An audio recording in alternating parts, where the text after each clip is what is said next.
अस्सलाम वालेकुम। आज का हमारा टॉपिक है Poisson equation and Laplace equation.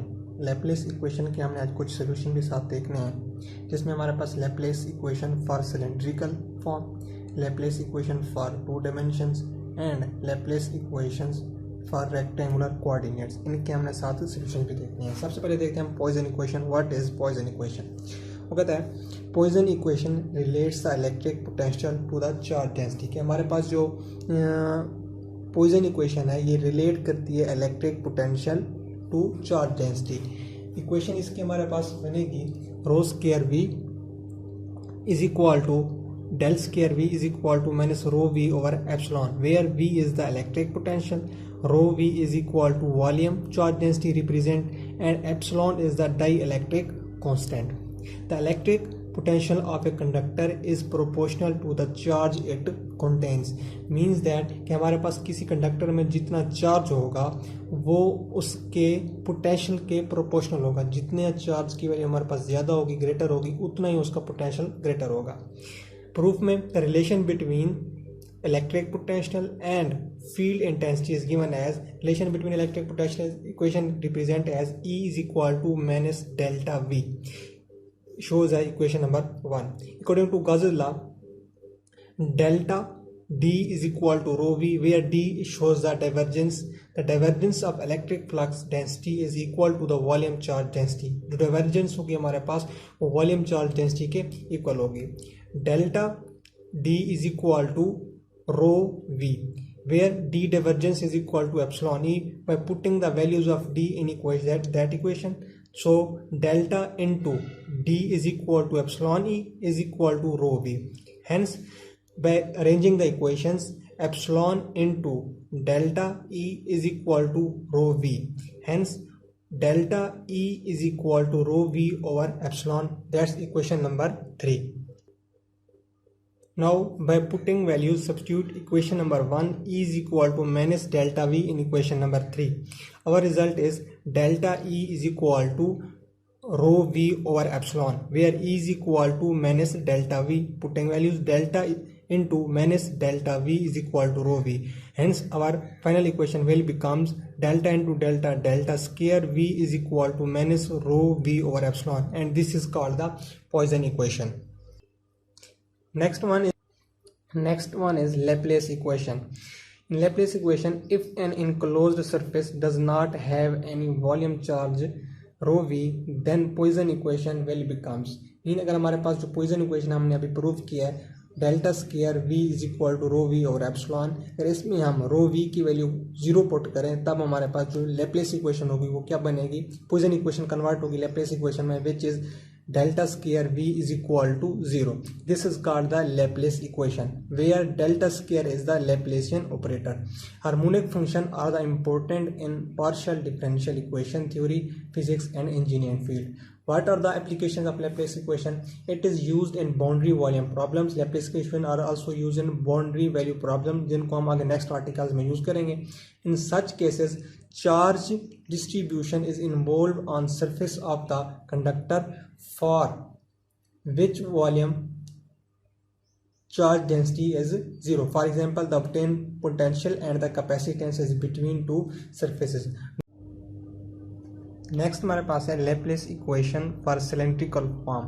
इनमें हमारे पास जो कोऑर्डिनेट्स हैं रो, फाई एंड जी, इनकी जगह हम दूसरे कोऑर्डिनेट को भी लेट सपोज कर सकते हैं, लेकिन फिर हमारे पास नेक्स्ट डेरिवेशन में उन्हीं जो कोऑर्डिनेट्स हम लेट करेंगे उन्हीं को हमें एग्जीक्यूट करवाना पड़ेगा। हमारे पास Laplace equation for cylindrical harmonics की जो इक्वेशन हमारे पास बनेगी वो इक्वेशन हमारे पास होगी partial square U over partial rho square plus 1 over rho into partial U by partial rho plus 1 over rho square into partial square u over partial phi square plus partial square u over partial z square is equal to 0. Hence, it will become equation number 1.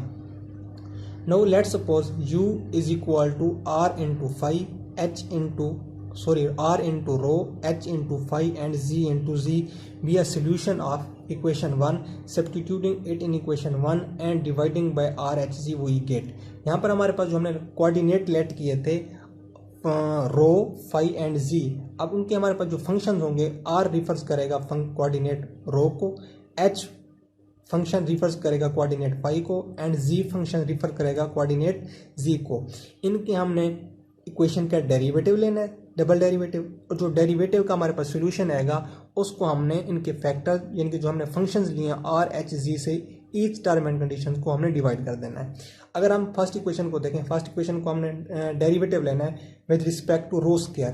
रो किस चीज़ को refer करिए हमारे पास functions are के लिहाज से। जब derivative लेंगे इसका तो हमारे पास डेरिवेटिव आएगा R double dash H G over R H G by dividing, क्योंकि हम डबल डेरिवेटिव ले रहे हैं रो के लिहाज से तो हमारे पास रो रिफर्स कर रहा है आर को, तो हमने आर का डबल डेरिवेटिव लेना है एच जी के लिहाज से, plus 1 over rho into next one is partial U by partial R, single derivative with respect to rho refers to R, hence R dash H G over R H G plus 1 over rho square partial square u by partial phi square, where phi refers the function to h, hence there will be the double derivative of h, or h double dash mean double derivative z over dividing by r h z plus partial square u by partial z square, hence there will be the small letter z square which refers the function of z, R H G double derivative over R H G is equal to 0। हमारे पास जो same function same term होंगे आपस में cancel हो जाएंगे। हमारे पास जो equation बचेगी वो 1 over R into R double derivative plus 1 over rho R dash into plus 1 over rho square H double derivative over H plus 1 over G double derivative is equal to 0। Now let's suppose करना है हमारे पास जो हमने double derivative लिए हैं R H and जी के लिहाज से, R double derivative is equal to D square over D और रो स्क्वायर, मीन हमारे पास जो कोऑर्डिनेट्स की टर्म है उनको हमने कन्वर्ट किया है सिंपल टर्म्स में। इसी तरह H double derivative is also is equal to D square H over D phi square and G double derivative is equal to D square G over D G square, putting these values in equation number 2। अब जो हमारे पास ये double derivative है R के H के और जी के, इनको हमने इक्वेशन नंबर 2 में पुट कर देना एज इट इज। हमारे पास इक्वेशन क्या बन जाएगी 1 over R into R double derivative की वैल्यू हमारे पास D square R over D rho square plus 1 over rho R dash plus 1 over rho square, H double derivative की वैल्यू हमारे पास D square H over D phi square into 1 over H as it is plus 1 over z into z double derivative also is equal to d square z over dz square is equal to 0. Now assuming that this part of the equation mean 1 over h into d square h over d phi square will equal to minus n square, hence it also will become d square h over d phi square is equal to minus n square h. Similarly this part of the equation 1 over z into d square z over dz square is equal to k square and will also become d square z over dz square, z will multiply by k square on other side k square z। तो अब हम क्या करेंगे, हम हमारे पास जो functions हैं minus N square इस फंक्शन के इक्वल और के स्क्वायर इस फंक्शन के इक्वल, ये दो वैल्यूज हमने इक्वेशन नंबर 3 में पुट करनी है। Now equation number 3 reduces to वो वैल्यूज हमारे पास माइनस एन स्क्वायर और के स्क्वायर की जो वैल्यूज पुट करेंगे 1 over R into D square R over D rho square plus 1 over rho into D R over D rho minus N square over rho square plus K square is equal to 0। Hence by rearranging the equation will become 1 over r into d square r into d square r over d rho square plus 1 over rho d r over d rho minus n square over rho square plus k square is equal to 0. Now multiplying rho square r on both side, इस term रो square r को दोनों तरफ क्या कर देंगे, हम multiply कर देंगे। तो दोनों तरफ इक्वेशन जब मल्टीप्लाई करेंगे हमारे पास r से r की वैल्यू कैंसिल हो जाएगी, तो हमारे पास क्या बचेगा rho square D square r over D rho square 1 over r, इसके साथ भी क्योंकि मल्टीप्लाई हो रहा है तो इसके साथ भी कैंसिल हो जाएगा, पर इस एक रो से हमारे पास ए रो की वैल्यू कैंसिल हो जाएगी, एक rho 1 rho into D R over D rho plus first value हमने ये ली है, इसको हम आगे पीछे रीअरेंज करके देख सकते हैं K square into rho square minus rho square से rho square cancel minus N square, इन दोनों के लिए जो हमारे पास आर होगा दोनों को हमने क्या कर लिया कॉमन की वैल्यू में ले लिया is equal to 0। This is called the Bessel equation. क्योंकि हम बेजल इक्वेशन जानते हैं कि बेजल इक्वेशन हमारे पास होती है वो होती है X square D square Y over D X square plus x into D Y over D X plus into X square minus N square into Y is equal to 0।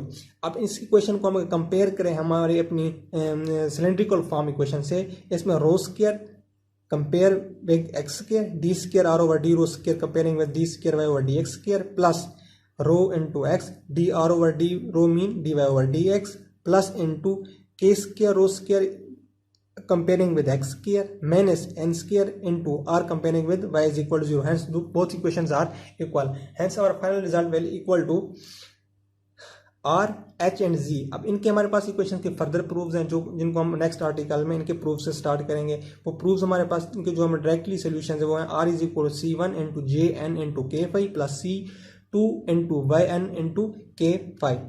Hence h is equal to c3 cos n phi plus c4 into sin n phi. Z is equal to c5 e raised to power kz plus c6 e raised to power minus kz. Putting values of r, h, z in equation number 1. Hence we get, अब इन तीनों equation के जो result है हमारे पास, इनको हम जब put करेंगे इक्वेशन नंबर 1 में तो हमारे पास फाइनल रिजल्ट निकलेगा वो क्या होगा, u into u is equal to c1 into J N K five plus K rho plus c2 into Y N into K rho, sorry हमने यहाँ पर रो की वैल्यू पुट करनी है C1 और C2 में, into C3 cos n five plus C4 sin n five, similarly C5 e raised to power kz plus C6 e raised to power minus kz. Hence it is the final solution of the Laplace equation for cylindrical form. Next है हमारे पास Laplace equation in two dimension. Laplace equation in two dimension में हम let's suppose करेंगे X Y coordinate को। इसके लिए हमारे पास जो इक्वेशन फाइंड होगी वो होगी पार्शियल स्क्वायर यू और partial X square plus partial square U और partial Y square is equal to 0। ये जो हमारे पास फर्स्ट टर्म की इक्वेशन है ये हमें खुद से याद करनी होती है जो कि फॉर्म्स कर रही होती हैं लेप्लेस इक्वेशन के प्रूफ को, सोल्यूशन को। Let u into xy is equal to x into x plus y into y, equation number 2, taking double derivative of our equation number 2। Double derivative लेंगे इक्वेशन नंबर 2 का, partial square u पे partial X square with respect to x is equal to, अगर हम x के लिहाज से इसका derivative लेंगे तो हमारे पास y कांस्टेंट होगा, यानी कि आउटसाइड पे आ जाएगा, तो D square over x over D X square. Mean जब हम इसका डेरिवेटिव लेते हैं किसी चीज़ का x के y के लिहाज से, मीन हमारे पास x और y, अगर इसका मैं डेरिवेटिव लूँ x के लिहाज से तो D X into y, mean हमारे पास इसका आंसर होगा v into Y into D X. इसी तरह अगर हमें इसका डेरिवेटिव लें हम एक्स वाई का y के लिहाज से, तब हमारे पास क्या आएगा x into D Y is equal to X into D Y. कुछ इस तरह से हमने इसका डेरिवेटिव लेना है। Double derivative partial square U by partial X square is equal to Y into D square X और डी एक्स स्क्वायर, हम डेरिवेटिव ले रहे हैं with respect to X. Same इसी तरह हमने डेरिवेटिव लेना है डबल डेरिवेटिव वाई के लिहाज से, partial square U by partial Y square is equal to X into D square Y over D Y square.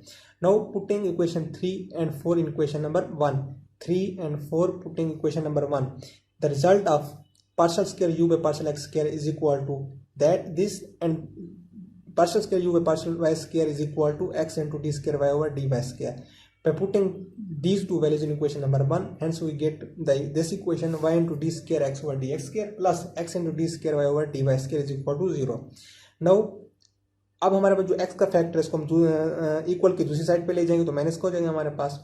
अगर हम x के टर्म जो कोऑर्डिनेट्स हैं x के जो हमारे पास वैल्यूज है उनको एक साइड पे y की एक साइड पे करें तो x इस साइड पे आके हमारे पास डिवाइड हो जाएगा। इसी तरह सेम y से दूसरी साइड पे हमारे पास जाके डिवाइड, दोनों हम लेट कर देंगे k को इक्वल। अब हमारे पास जो वैल्यूज आएगी 1 over x into D square X over D X square is equal to K, also minus 1 over y is equal y into D square Y over D Y square is equal to K. d square x over dx square will become kx and d square y over dy square will become minus ky. Hence the equations d square x over dx square minus kx is equal to 0 and d square y over dy square plus ky is equal to 0 in two condition। अब हमारे पास यहाँ पर दो condition आएंगी। Condition number 1, k is equal to n square greater than is equal to 0 for equation 5 and 6. For that according to this equation d square x over dx square minus kx is equal to 0. Let's suppose d square x over dx square will become equal to d square minus n square into x is equal to 0. Hence x will become either side. x जब दूसरी side पे जाएगा तो हमारे पास ये 0 को divide होगा, 0 हो जाएगा factor. d square minus n square is equal to 0.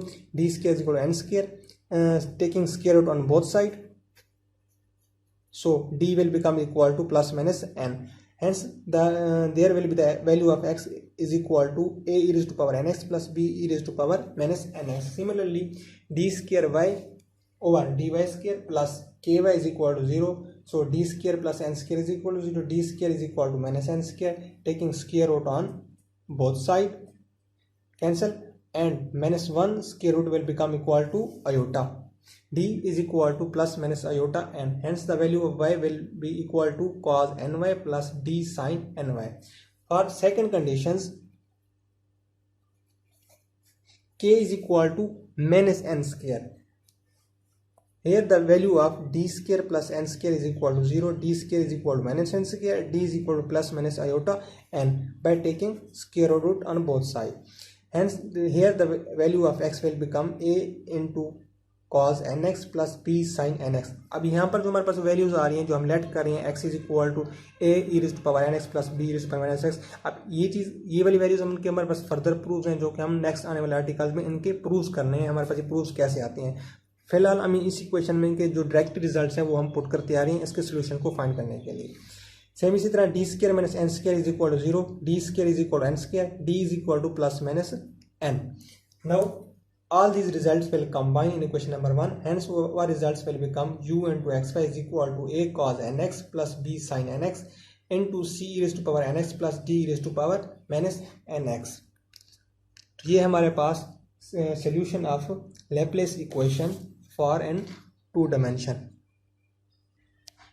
Next है हमारे पास solution of Laplace equation for rectangular coordinates. Rectangular coordinates की जो हमारे पास इक्वेशन है कि पार्शियल स्क्वायर और delta square u is equal to partial square u over partial x square plus partial square u over partial y square plus partial square u over partial z square. अब हमें इनके जो derivative लेनी है वो x, y and z से लेनी है. Let's equation will become u into X Y and z is equal to u into X, u into Y and u into z. Double derivative of equation number 2 with respect to x by z. Second equation हमने double derivative लेना है with respect to x, y and z. यानी कि first के लिए हमने x के लिहाज से, सेकंड के लिए y के लिहाज से एंड थर्ड का z के लिहाज से लेना है. तो हमारे पास डबल डेरिवेटिव क्या आएगा, partial square u by partial with respect to x partial x square is equal to derivative लेना है हमने x के लिहाज से डबल डेरिवेटिव. बाकी जो हमारे पास y और z की वैल्यू वो will remain as it is रहेंगी. So u double derivative of x, u into Y and u into z. Next double derivative with respect to y, partial square u by partial y square into y is equal to u into x, u double derivative of y into u into z. Now partial square u over partial square u over partial z square into z with respect to double derivative of z is equal to u into x, u into y, u double derivative of z. Equation number will become 3, 4 and 5. Hence putting value equation 3, 4 and 5 in equation number 1 in तीसरी, चौथी और पांचवी equation को हमने put कर देना equation number 1 में, जो कि हमारे पास आ रही थी ये वाली double derivative x, y and z के लिहाज से. अब हम इनका जब डबल डेरिवेटिव यहाँ पर वैल्यूज पुट करेंगे तो हमारे पास वैल्यू आ जाएंगी same as it is u double derivative of x, u into Y and u into z.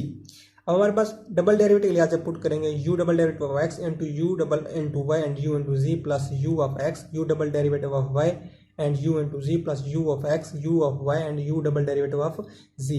इनको हमने पुट करके डिवाइड कर देना है हमने ईच टर्म को u of x, u of y and u of z के साथ. जब डिवाइड करेंगे तो सेम टर्म होगी आपस में कैंसिल होती जाएंगी. बाकी जो डबल डेरिवेटिव वाली टर्म होगी जो उसकी सिंगल डेरिवेटिव डिनोमिनेटर में होगी वो एज इट इज रहेगी. अब जैसे इस वैल्यू को अगर हम इसको डिवाइड कर दें तो इसमें u और z की वैल्यू आपस में कैंसिल आउट हो जाएंगी. बाकी u double derivative of x over u of x बाकी रिमेन रहेंगी, plus u double derivative of y over u of y plus u double derivative of z over u of z is equal to 0. अब हमारे पास ये इसकी equation number आ जाएगी 7. Next हमारे पास late करना है हमने x, y और z की वैल्यूज फाइंड करनी है in terms of Laplacian operators. Hence u double derivative of x over u of x let करना है c1 के equal, u double derivative of y over u of y is equal to c2, u double derivative of z over u of z is equal to c3.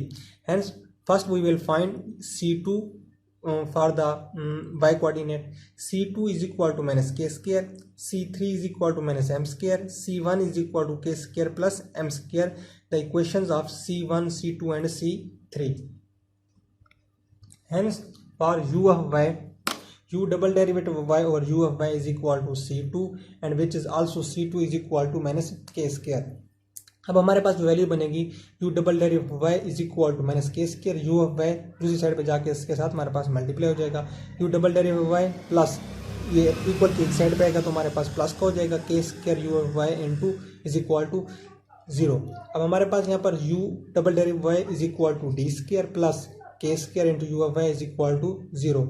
Hence D square plus K square is equal to 0, D square is equal to minus K square and D square is equal to minus k square, and when we will square root on both side, then we will get result d is equal to plus minus iota k. So u of y की जो हमारे पास result आएगा, जो हमारे पास combination आएगा वो क्या आएगा, ए के cos K Y plus B के साइन के वाई. अब ये हमारे पास इसका फर्दर प्रूफ है जो कि हम नेक्स्ट आने वाले आर्टिकल्स में इनके जो फर्दर प्रूफ्स होंगे इन कांस्टेंट इक्वेशंस के, जो कि हमने लैप्लेस इक्वेशन फॉर सिलेंड्रिकल किया, Laplace equation for two dimensions किया, जो उनके हमारे पास रिजल्ट्स आ रहे हैं, प्रूफ्स आ रहे हैं, इनके जो फर्दर प्रूफ है हम नेक्स्ट आने वाले आर्टिकल्स में इनको प्रूव करने की हमारे पास ये रिजल्ट कैसे आ रहे हैं. अब हमारे पास ए की वैल्यू ए के u of y a k cos k y plus b K sin k y, where a k is equal to c k plus cos phi k.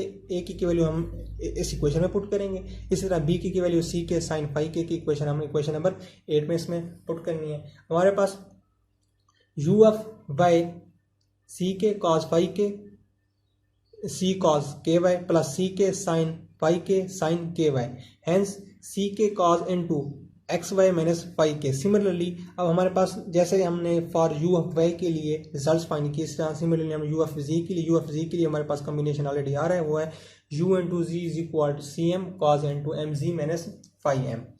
Hence now will find out result for the X coordinate c1 which is equal to c1 is equal to k square plus m square. Double derivative of x into ux over ux is equal to k square plus m square. Double derivative of u into x is equal to k square plus m square and u of x on either side will multiply for it. u double derivative of x minus दूसरी side पे आएगा तो x का negative हो जाएगा, minus K square plus M square u of x is equal to 0. D square minus K square plus M square तो 0, hence d is equal to K square plus M square taking square root on both side, hence d will become equal to d is equal to plus minus square root K square plus M square. Putting values of equation vx vy and vz in equation number 2. अब हमारे पास जो results आ रहे हैं, जो हमने y के लिहाज से, x के लिहाज से, z के लिहाज से फाइंड किए, हमने इसकी ओरिजिनल इक्वेशन नंबर हमें प्रूव करने हैं, पुट कर देने हैं, जो कि हमारे पास फाइनल रिजल्ट्स आएगा u into X Y Z is equal to C K M is to power K square plus M square into 1 over की power 1 over 2x C K cos K Y minus P K into C M cos m2 minus 5m. So hope आपको ये समझ आ गया होगा.